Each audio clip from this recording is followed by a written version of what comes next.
Yo, yo, yo, yo! It's your boy MF Crypto here, aka Quantstradamus, aka the Wife Changer, aka the Quant Father. Once again! And as always, I'm on a mission to help you build generational wealth. Welcome back to the channel, ladies and gentlemen. I got my new setup here. I hope my audio is okay.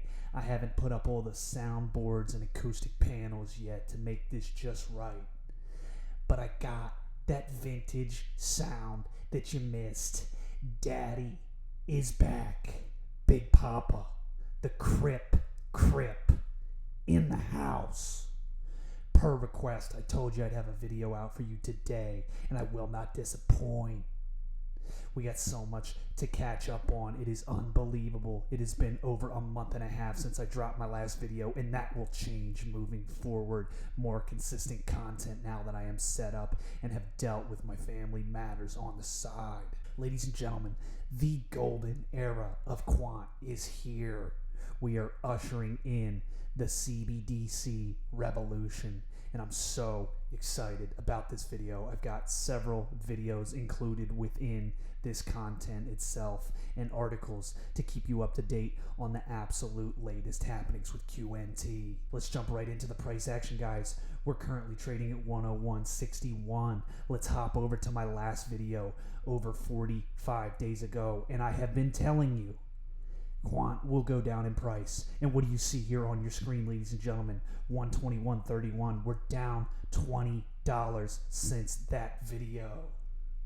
How many of these so-called crypto influencers, aka scammer bum losers like Tubby Bitboy Crypto, Big Tub Crypto, or this Ben.eth absolute scam job loser that people are sending millions of dollars worth of Ethereum to, how many of them can honestly sit here and say with a straight face that they're here for you?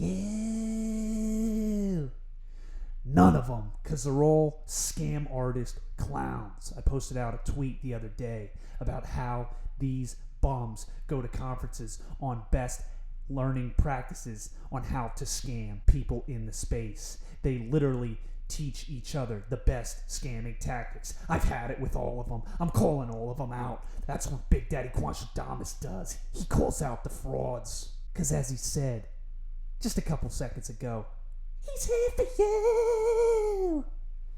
And that'll never change, ladies and gentlemen. Now let's slide right into the meat and bones. Bank of England and Quant share CBDC vision.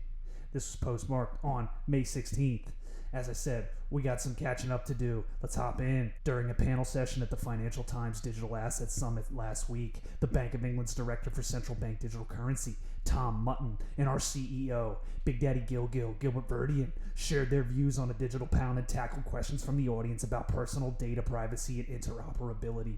Joy McKnight, editor of the FT's sister publication, The Banker, moderated the Central Banking in the Age of Decentralization session. She began by establishing what the UK central bank was trying to achieve with a digital currency and what progress it has made so far.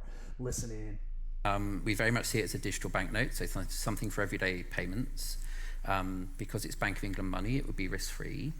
But you wouldn't have an account with the Bank of England. You would be accessing the services through a private sector provided digital wallet or smart card. It would be unremunerated, it wouldn't pay interest, and it would be private but not anonymous. The reason for that is we think that it's important there is some level of identity information to make sure that there's no opportunities for fraud or financial crime, but none of that identity information would be passed to the Bank of England. And really importantly, cash will be available for as long as people wish to use it. And that's a very firm commitment from both the bank and the government. Sure, cash will be available. Guys, let's all jump on the board of the CBDC train. We swear cash will always be available. Guys, they are rapidly moving towards a digital currency revolution. And Quant is at the forefront. It is spearheading a lot of these behind the scenes transactions and projects. Quant is the system that needs to be implemented for the elites and the globalists of this planet to usher in their financial intrusion and complete oversight and control. They will stop at nothing to bring this in. So we need to be ahead of it. We need to position ourselves ahead of the pack so that we can win. Our boy, Big Papa Verdian, shared his views of CBDCs more widely, that they're a natural evolution of money, a new form of cash, and will unlock a wealth of benefits for consumers and businesses. The best way to answer a lot of the questions around them, he said, is to practically test CBDCs with domestic participants from commercial banks, financial institutions, and fintechs. Let's hear what the big dog had to say. I think we're in a CBDC catalyst at the moment, and what I mean by that is there's been a lot of policy thinking, a lot of economic thinking to date, and a lot of the next level of thinking is, what does this mean to consumers, what does this mean to businesses, and what does this mean to the economy? And the common theme we're seeing with the work we're doing with central banks is the only way to answer those questions is to practically test it with your local domestic and commercial banks to understand what does this mean. So from our perspective, I mean, we're an infrastructure provider. We create the issuance of CBDCs and the interoperability of CBDCs with payment systems. And the common themes are around, why a digital pound, why a digital euro, why a digital dollar. And it's an evolution of money. And cash is always going to be there, as Tom was just saying. But having a digital form of cash, a new form of smart money, can really unlock a lot of benefits to consumers and businesses, because we're right now relying on a traditional architecture of push and pull payments, and having logic built in by having the ability to program money to do innovative things is going to really transform how GDP can grow, how businesses can reduce workflows, and how consumers can spend a new form of money. So we're right at the beginning of that thinking, but the next step is to practically test it with your local domestic banks. They're still in testing phase, ladies and gentlemen, just to illustrate how incredibly early we all are. I know I hammer this point home on this channel many times, but it needs to be reiterated. We are very, very early. For you to be able to own a part of the financial system of the future, because make no mistake about it, that's exactly what Quant is in this overledger system that they have created. They have solved interoperability for the new financial system of the globe. And they are doing the tests behind the scenes as we speak. They are making the connections with the banks. The Bank of England is well on board. They are way ahead of the United States when it comes to cryptocurrency innovation and digitization of assets and overall tokenization. They understand that this is the future. There is no question in my mind, and I'm trying to get that message out to each and every one of you, because I want you to be aboard this gravy train as it takes off, not afterwards. Mutton agreed and outlined the experiments of the Bank of England has been running with the help of the Bank of International Settlements, projects Meridian and Rosalind, which I have also highlighted on this channel before. The former focused on real-time gross settlement in the context of real estate transactions, and the latter looking at use cases for retail CBDCs. He emphasized that offline payments are an important element of their experiments, and that the bank is also running tech sprints to encourage public and private sector collaboration. So experiments are hugely important to us. We've done a bunch already. So we've done two with the Bank for International Settlements, who have a London centre, Project Rosalind and Project Meridian. Meridian was focused on housing, just recently been published. Rosalind should be coming out in the next couple of weeks. It's focused on central bank digital currency. I mean, Gilbert has been really important in this. He was a sort of an important participant with Quant providing input. We're also looking at offline payments with Thales and Sample Wallet with Kin and Carter. So these are really important to us. We've got a bunch of these experiments going on. But we've also run tech sprints and workshops alongside with some really important and really major participants actually helping us think about the use cases. So I think those BIS experiments have been hugely important, really valuable, and watch this space for the Rosalind report coming out shortly. It's huge, guys. It's absolutely massive. Truly. The work that they are doing at Quant Network behind the scenes, they're so far ahead of everyone else, it's not even funny. The banks are literally having to catch up because now they are just starting to realize the immense importance that this shift, it's going to change everything that we know about money and finance. It will be that cataclysmic of a shift. That collaboration between the central bank and the private sector will be key in creating innovation for end users. Mutton was keen to point out that the central bank will not put any controls on how CBDCs are used. It won't program the digital pound. That presents an opportunity for banks, payment firms, and fintech companies to start thinking now about how to use programmability as a way to differentiate themselves in the market and offer value-add services to their customers. Private, not anonymous. The panel then turned its attention to personal data privacy concerns, an oft-raised criticism of CBDCs, and one that I am very, very hypercritical of myself here on this channel. To Gilbert, a better way of thinking about this is that CBDCs are a chance for the industry to overcome legacy issues and finally tackle fraud and financial crime.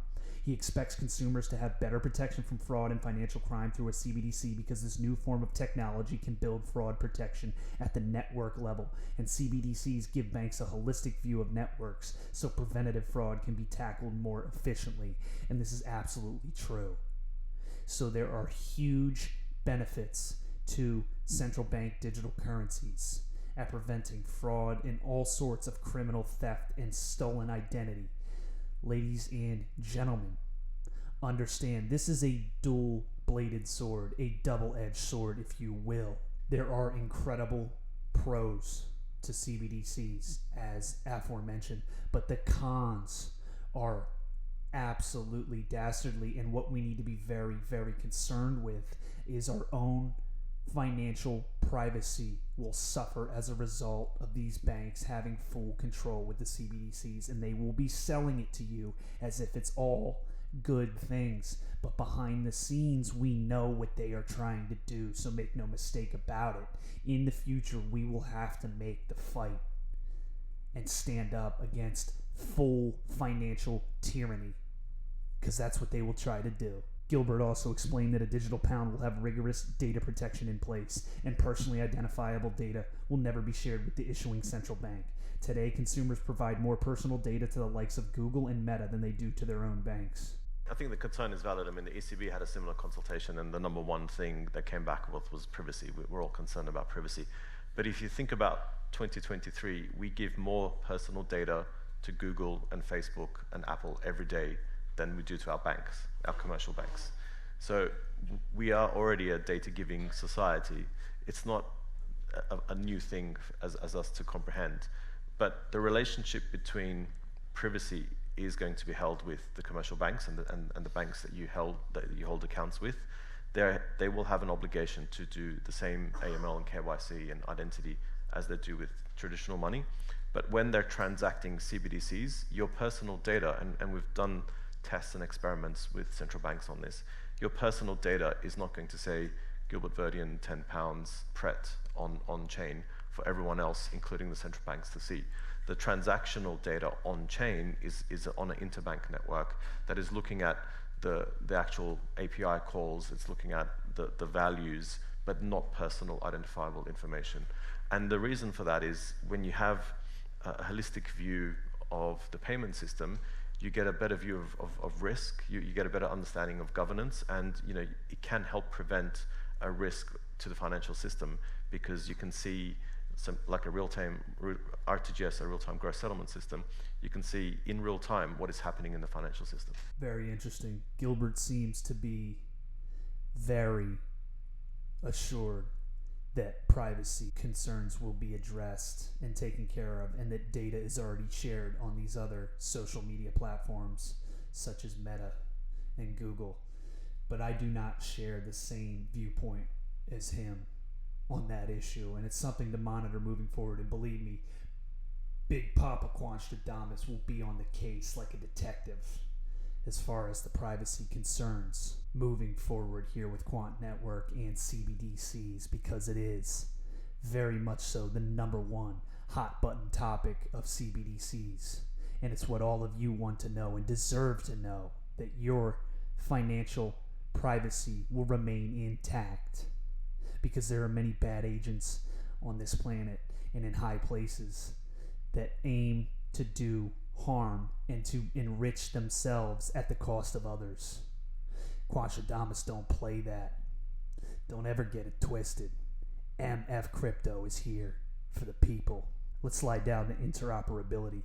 I'll post this article here down below as well for the video for you guys to check out on your own time, because there's many great video clips here. I don't have time to cover every single one of them because I want to move on to some tweets later on here in the video. Interoperability. The panel went on to consider how CBDCs might interact with other forms of money, and an audience member was keen to understand whether a digital pound and crypto could ever interoperate. Gilbert was unequivocal. No. Although crypto has its place, he doesn't see it interoperating with fiat or tokenized money. Mutton agreed. A key objective of the digital pound, he said, was uniformity of money. That means it should interoperate with commercial bank deposits with cash, or even, should one ever emerge, with a well-regulated commercial stablecoin, but not crypto, which is not money in the eyes of the bank. I would say no, because of the definition of regulation between them. A CBDC is central bank money that's been issued by central banks for commercial banks to put onto the actual financial system, whereas cryptocurrencies are most likely not. Can they interoperate? Well, interoperability at a technical level is the ability to move assets between different systems and integrate with existing systems, and that's what we've proven with our technology in the work that we've been doing. So having an interoperable digital pound or digital euro means all the banks can transact it, can use it, and it can be accepted across different payment endpoints, merchants, etc. Having interoperability with a digital pound or digital euro with fiat is the other integration that needs to be done, and that means, can I have my bank accounts with my commercial bank with a savings account and a digital pound or digital euro, digital dollar account? And what does that mean? And can I spend it the same way? So there's a technical interoperability there.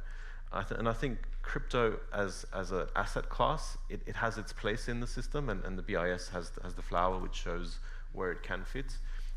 But it's going to be a flight to safety. So people are going to trust regulated money and commercial bank money more than crypto money, especially with what's happened in the last 12 months in the industry, compared to crypto, which is a bit speculative. So it will have its place, it will have its use. It may be a form of value, it may be a speculation thing, but when you want to transact and make payments, you will move to tokenized securities, tokenized assets, and tokenized money that is regulated. Your friendly neighborhood government scene is seeking to control all of the money, ladies and gentlemen. Gilbert understands this very well, and he's aligned themselves with these people, whether we want to admit that or not.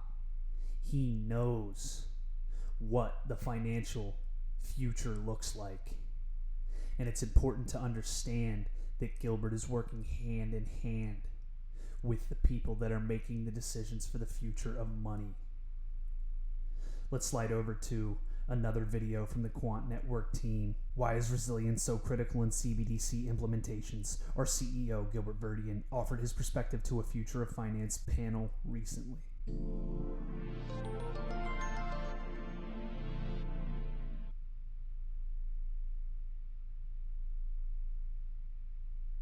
If a central bank decides we are implementing a CBDC tomorrow, we've done all the groundwork to get it live into the system. That's a minimum 3 to 5 year program, because there's a lot of infrastructure that needs to be set up. There's a lot of integration with existing banks, and they all have to understand, what does this mean for us as a participant of this new financial system, and what it means for their consumers without any regulatory issues or security issues or otherwise. So for them to go live from day one, there's a lot of infrastructure testing, user acceptance testing, integration, and then finally going live. And then once it's live, that's when they actually start having the products that consumers and businesses start using. So it is a longer play, but you need that because you need to keep the system stable. You cannot have such a massive change within a payment system that can impact and cause outages to participants. As I've stated all along, ladies and gentlemen, this is a long-term play. And it's why I continue to preach DCA strategy, dollar cost average, into an asset as incredible as QNT. This is the asset of the future. This will be the blue chip of all blue chip assets 5 to 10 years from now. We are immensely early, and I tell you guys that all the time. We are at a fork in the road, ladies and gentlemen, and we are about to fork off into that new financial future that our kids will know, that their children's children will know, our grandchildren's children will know. This is an incredible time in the history of humanity and mankind. We are seeing the first true digital revolution from a fiat, a fixed currency, a tangible physical asset. We're going from tangible assets and goods to digitization and tokenization of those assets. It's almost incomprehensible even now to think about, despite the advent of crypto over the past few years. The real breakout and into the public eye of crypto, I should say. This is going to change everything, and Quant is leading this digital asset revolution. I'm going to finish off this video with a tweet from Nava Quamfi over on Twitter at Quamfi Navas. Quant is an exhibitor in the Euro Banking Association Annual Summit. Have a look at the list of sponsors. Also, Gilbert is speaking alongside speakers from European Central Bank, Nexi Group, JP Morgan, and Deutsche Bank. Guys, these names speak for themselves. 2023 lead sponsor, Deutsche Bank, JP Morgan, BNY Mellon, who I've mentioned and name dropped several times on this channel here. You know, Citibank, HSBC, Accenture, MasterCard, Nexi, Swift. The list goes on and on, guys. Gilbert Verdian, what is the outlook for CBDCs in Europe? He will be speaking. It's huge. It's all happening. He's talking in front of the biggest financial power players known to planet Earth. Genuine Fortune 500 companies. That is all for today, ladies and gentlemen. Thank you for listening. Thank you for tuning in. This has been another feature presentation by MF Crypto, aka Quantstradamus, aka the Wife Changer, aka the Quant Father, the #1 source for all your crypto needs. I'll see you next episode. Cheers. If the lion is the king of the jungle, how can he be the king of the jungle? If he's not the biggest, the elephant is probably one of the biggest. He can't be the fastest because that's a cheetah. He can't be the smartest. So he's not the biggest, the fastest, or the smartest. So how does a lion become the king of the jungle? His mentality. That's the only difference of a lion and an elephant. When a lion walks up and sees an elephant, he thinks lunch. An elephant thinks run. And it's all mentality. Because when a male lion walks up, he may be outnumbered by a pack of hyenas, but I'm king of my jungle because of my mentality. What happens when you're a gazelle and you're not being pushed, you're not being prodded, you're not given a reward, nobody's encouraging you? What happens when you're a gazelle and the lion's not chasing you anymore? You stop running. But what happens when you're a lion? When you are a lion, it does not make a difference. You realize that if your family is going to eat, that if that pack of lions is to survive, then you gotta go hunt. A part of being a beast just ain't eating a gazelle. A part of being a beast is the hunts. It's the hunt that they're excited about. They like to see the gazelles run. Then boom, they take off. Because real lions like to hunt. They love the process just as much as they love the prize. And some of y'all just want to score. You don't like the process. You're not in love with the process. A true hunter's goal is not the prize. A true hunter's goal is to hunt. That's what they live for. They live to hunt. They don't just live to catch it. It's the whole process. When you are a true hunter, you don't go by time, you go by the gazelle. When you are a true hunter, you hunt until you get a gazelle, and you don't stop until you get one. And then you get another, and then you get another, and you get another. If you're gonna do what you say you're gonna do, be what you say you're gonna be, you're gonna have to lion me out.